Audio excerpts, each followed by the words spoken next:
afternoon, ladies and gentlemen. My name is Dr. Jon Belkowitz. I'm the Director of R&D here at Intelligent Concrete. And exciting day today. We're going to be doing some quick Q&A. The first one, ding, from One High Voltage One. John, you've been talking about the combination of hydration stabilizers and accelerators to get a sling effect, slingshot effect. I don't know why I call it the slingshot effect. Where you can control the initial and rapid transition towards the final set. Can you please address how you tune the parameters? I mean, do you use some calculations to begin with, or is it really a matter of trial and error? Which, yeah, One High Voltage One it is. Try to be clear, I'm not asking for any IP, just principal technology. So, the concept is you have a hydration stabilizer, which in the name stabilizes the hydration. It's more you want to use a set retarder hydration stabilizer combination.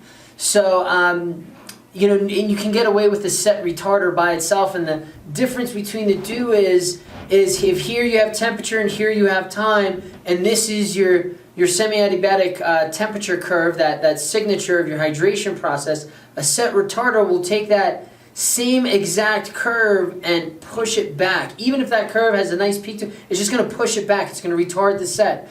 A hydration stabilizer, if you got a nasty peak that causes you know, volume change and thermal shock, it can stabilize that excessive peak by pushing it out a little bit, but really doing nothing to the acceleration and the dormancy period.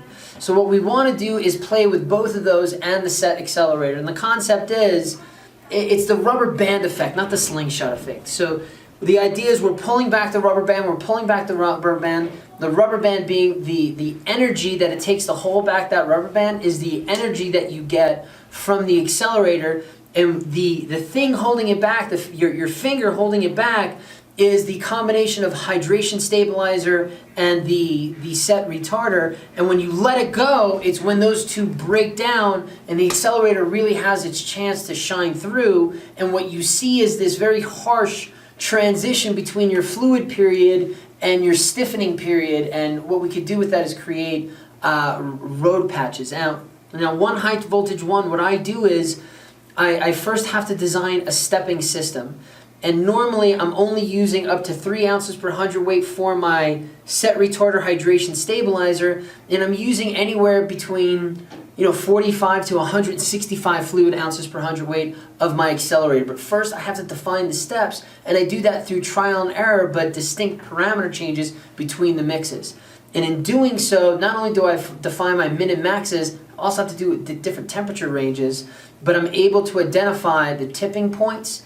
And with that, doing those trial and error mixes with the defined parameter changes, your design of experiments, 2 or 3 parameter changes using your min or maxes, you should really develop that know-how of how do I work with the mix in the lab at a perfect temperature, and then your plus 20 degrees, your minus 20 degrees, and of course as you go out to the field. So hopefully this helps.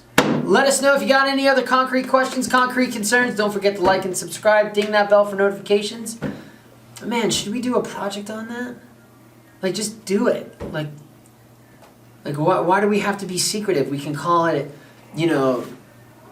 set retarder A, and then accelerator B. We have a high range water reducer. We're doing, I don't see why we can't do it. Maybe, yeah, One High Voltage One. We'll get back to you on that. That's a good one. Thanks for the idea. David had a really good idea this morning too. Yeah, it was pretty awesome. Have a good one. Go Concrete! Beat asphalt!